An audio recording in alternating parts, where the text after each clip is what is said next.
Hello guys, welcome to Life on a Daily, a show where we talk about everything and anything concerning human life. With me on the show today, I have Bamiso. My name is Omoloro Bufeitimi, and today we'll be discussing male child molestation. If you will agree with me, 85% of Nigerian guys are molested. Let me put it that way. But they don't, should I say they don't want to talk about it or they are afraid of talking about it? So, Bamiso, what is it that they are afraid of talking about it or they don't want to talk about it? Okay, hello Omoloro. Hi. Thank you for having me on the show. Thank you. It's actually peaceful to be here with you. Well, speaking of molestation as a male child, I feel the reason why most people don't want to talk about it is that the society has made it to be as if when a child as a male comes up and says anything about molestation, they all come up and be like, guy, you enjoyed it. Do you understand? So people don't really talk about the aftermath, the effect it has on them psychologically, because people won't bother to listen. Okay, you said people assume that they enjoy it. Yeah. They like it. Yeah. How do you mean? Alright. Or should I put it this way? Let me ask. Okay. Have you been molested before? Yeah, I have been. So now the question to you. Okay. Did you enjoy it? Well, I didn't. Because when it first happened, I was confused. I didn't really know what it meant because I was young. At what age? I should be around 8, 9. Yeah. We had this auntie, she stayed with us. She was like my nanny because my mom would go to work. And she was always there to, take care of me when I get back from primary school. I was in primary school then. It happened on a day when I got back and I always liked to be in her room. And she was dressing up. I wanted to excuse her. But, I've learned that from my mom and my other elder sisters. And whenever they're dressing up, I should excuse them. You understand? So I wanted to, but she asked me to stay back and, as a timid boy, because I was a very gentle kid, I was a shy guy. And I had to listen to her. I stayed back. And subsequently, it started with rubs on my body and touching my little pim-pim. Is that what you call it then? Yeah, that's what my mom used to call it to me, pim-pim. So she was touching my little pim-pim, caressing it. I didn't understand what was going on. And it continued like that for days. That at a point, I didn't want to go home to her whenever I realized she's the only one at home. Because that means you were not enjoying it. I wasn't. So did you tell anybody about it? Did you report? Oh well, my mom used to be a very strict woman. Yeah, when I was a kid, she would actually feel she wouldn't listen. Let me put it that way. She wouldn't listen, and she would be like, "Emeshu, babe, when my son, I rebuke it," and all those kind of thing. So I was unable to share my experiences. But to be honest with you, he got me more timid. Naturally I was a timid guy, but it got me more timid. I didn't know how to act around female folks. Let's say even females of my age or my age group. I didn't know how to act around them because it keeps coming to my head that maybe they're just gonna do the same thing to me, as a child. So I was unable to. It was always inside of me. You don't want to talk to, you don't want to tell. Do you understand? So this thing she does to you, she kept doing it. Yeah, it was repeated. It happened concurrently. It happened for days into weeks. And you never thought of trying it with someone else? Yeah, I did. I won't lie. Because it happened with 2 people though. The first one I was younger, the other one I was entering into my teenagehood.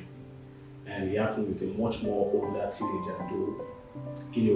I feel she was, actually it was when I grew up that I realized, probably because she was just entering puberty. That was why she was looking for somebody to try stuffs with. So she tried it with me. And on times, at that time, I was used to it. So at that time I felt like, okay, let this thing just keep going.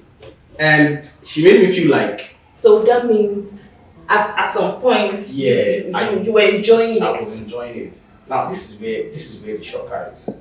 When I tried to let it keep going on with her, she made me feel like I was a pervert. That was when she now had to like tell people what I was trying to do to her. And she reported to my parents, and my parents felt like,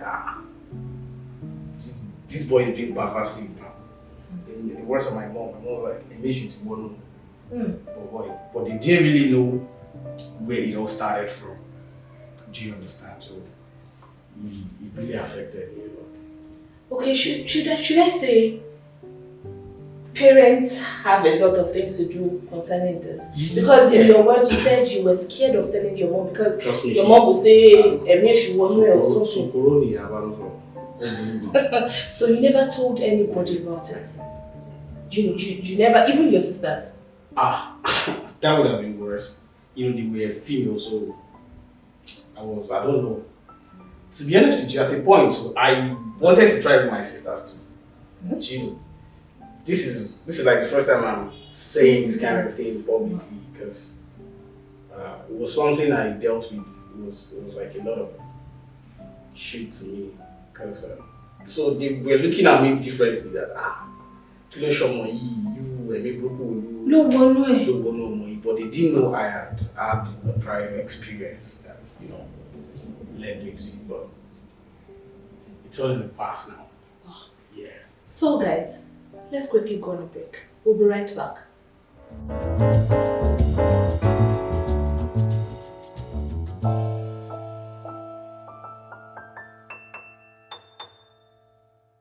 Welcome back. Banuso. Yeah. This your story brought something to my head now. I have a friend. I have a male friend. He told me about his own experience about molestation. Okay. He said he grew up with all these aunties touching him, doing things to him. Yeah. That almost all his cousins, his female cousins, older cousins, want to touch him, want him to put his hand in some places, and he got used to it. Yeah. And I think he was enjoying it. Well, you wouldn't have known. No. Why I said was he a child then? Was he a little bit grown up? I can't remember. Okay. But I think the reason I said he was enjoying it is because he said when he now grew up, he was not interested in younger girls. He was interested in older women. I think that might be just one of the consequences. Do you understand?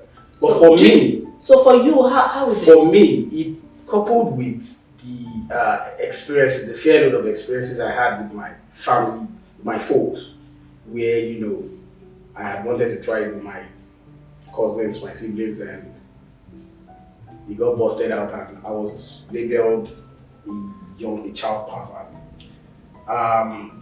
He gave me this timidness. I told you I was a timid child. Mm-hmm. So it made me more timid. I didn't know how to relate with, younger ladies. I didn't know how to relate with ladies my age, girls my age rather. So that means you didn't know how to ask a girl out. Thank you. That's where I was going to. I didn't know how to ask a girl out. So that can affect. Yeah. Well, in my own case, I think that was the psychological effect. Before I was able to ask a lady out, I was so lucky enough that my first ever relationship, there was nothing like asking out. Okay. You think just... I think she took advantage of my timidness and felt like, what's up with this cool boy? What's up with this gentleman? Was she older? No, funny enough, she was even younger. So, I thought she called me gay.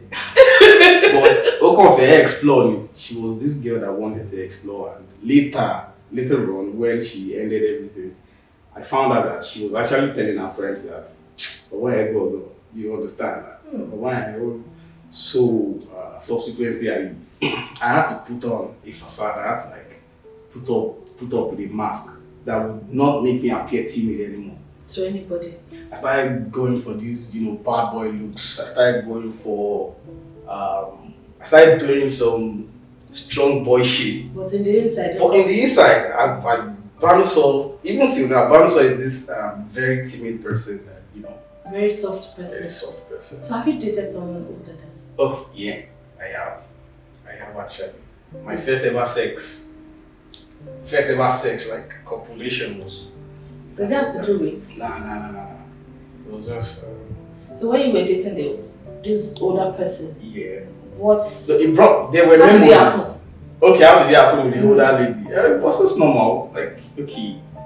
See, it was just a few years after I got out of secondary school and we were working together. I met her. She was like a teacher in the same school I was teaching. So chemistry, this chemistry just came up and we started a thing and my first ever sex was with her. It was beautiful actually.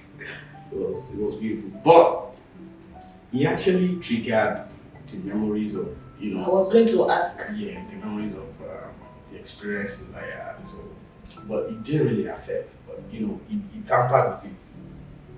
It tampered, but I was able to escape it because at that time I had already put up this bad boy. So she actually thought, oh boy, bad boy. But when we started dating, she now realized that this guy is such a problem guy. Okay. Let me ask you this question. Alright. Between male child molestation and the other gender molestation, which one do you think people should pay attention to? Well, basically, it has always been about the female gender. People pay much attention to the female gender because they feel the ladies are much more delicate than the guys. But I think it should be equal actually. They should pay close attention. The way they pay close attention to the girl child should be the same way they pay close attention to a male child. So personally, which one would you pay attention to? Both, please. Both. I'm not gonna spare any dose of attention. You won't consider the fact that you were molested well, it does not affect me no more because I've learned better. It was why this name now, Banuso, came up. It was part of it actually. Oh, really? So Banuso is not your name? Banuso is like an appellation. It's like a nickname I give myself. I gave it to myself because of all the things that had happened. I was unable to apart from the molestation, the other things that happened. Okay. Before we go to that, Alright. let's go on a quick break.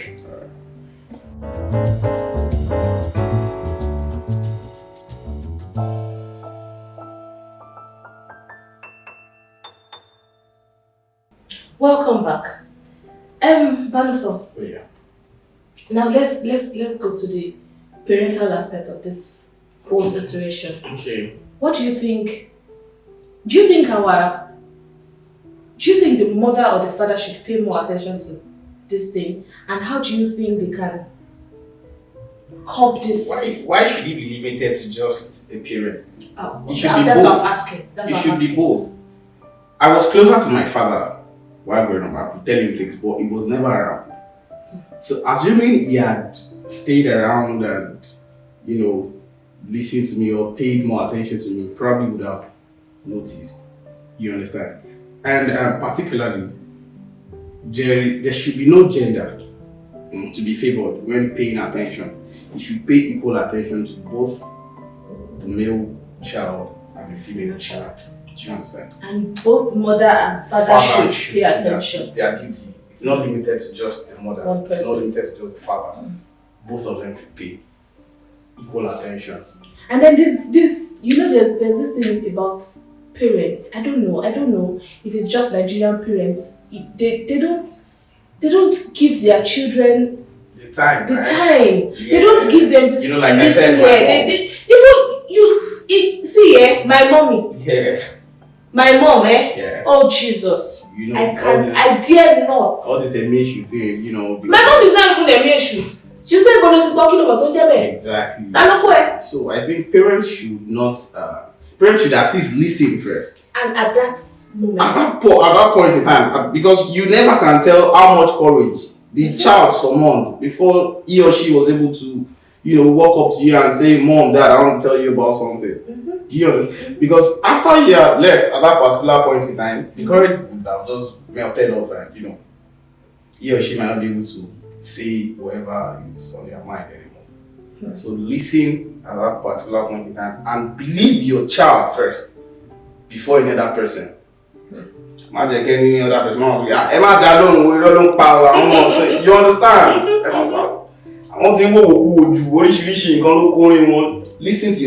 Bring your child in, embrace him or her, listen to what he or she has to say. Before now trying to, dissect the whole scenario situation and before you know if this is actually true or not. Listen to your child first. I think a lot of kids in our generation, they suffered that.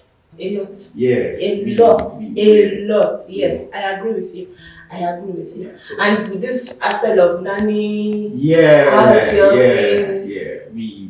were victims. We were victimized. So okay, there's this question I want to ask. Go ahead. This thing we are talking about, male child molestation, does it have anything to do with them same sex having things together?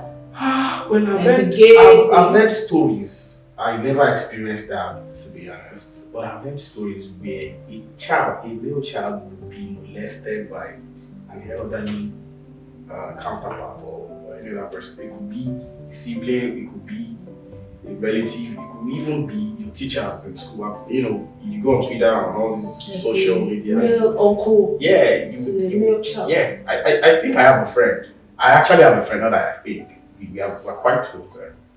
Recently, he made a confession where he was molested as a child by a man. Yeah, like he was humiliated. I think I want to know that your friend. Well, maybe after this show. Maybe after this show. I think I need to bring down your friend on this show. Because I've heard some things. I've heard a lot of things like that, but I don't even know I don't know what could be going on in his head. Basically, I will tell you that before this show, I was quite skeptical about talking about it because this is like the first time you're talking about it. Not even me. This is like the first time I would hear people talk about male child molestation. Because people don't want to talk about it. It never used to be a thing. Because that was why I asked you that first question. Is it because you people are scared of talking about it or you? The society, it's basically the society. The society. It's basically the society because they feel the male kids are not, wow, we won't back on it now. You don't share. Because I still have my friends, some of my friends that I was able to open up to, they be like, we're bad on shit. But deep down, I knew the effects. But should we say it's a lie? Because some people are actually. We grew to enjoy it. Not that we enjoyed it at those instances. We grew to enjoy it. Like, I'm sure about it that any other person that was victimized like me would be confused at first. Okay, there's this other question. Alright, go ahead. I know we don't have much time, but sure. There's this thing I need to ask. I heard something. Okay. Someone said, there's this slang of this guy is a 1 minute man. Yeah. He comes quick. He's a quickie person. Well. Does it have to do with molestation? Because I heard something like that. Well, I wouldn't say totally, but I think it's one of the psychological effects of molestation. Probably the person, probably whenever it comes to sex, the person gets triggered and remember all those things he had gone through, and or it could be just some of the psychological effects, or the person should just work on his or her sex life. Don't allow your spouse to enjoy sex. Don't attach it to molested as a child. let your spouse enjoy sex. Oh. Work on your weak erection, work on your premature ejaculation. You get it? Oh, so thank you, Bam. So let me ask you. Alright. You have That's enough questions. It seems you have enough questions. Yes. Alright. Oh, there's no time. Well, That's your auntie. Do Ha. you still see her? Well, we do on family occasions. So how do you people? You know, the normal timid die because that is my real name. So when she sees me, die about me, so okay. I'm like, thank you, man. Okay, man. Just go out again. Oh wow. And I don't think he ever thought about it that even if she knows that even if I try to, they will just wave it off that you understand. So I think she had the boldness and courage to not bring it up again. Thank you very much, Pastor. Thank you so much for I wanting to talk and for talking out because you actually give me the courage. Actually. Oh wow. Thank you very much. I Behind really this show, appreciate you it. actually gave me the courage. I really appreciate it. Trust me. Thank you very much. So guys, parents, this is for you. Know how to take care of you. Know how to give your children listen here. Let them be able to talk to you. Make them your best friend. Make yourself their best friend. Let them be able to say anything to you. Because you don't know whatever thing they might be going through, you don't know whatever thing they are experiencing outside. So guys, this will be the end for this show. And I will see you again next episode of Life on a Daily. My name still remains Omoloro Faitini. Thank you. Bye.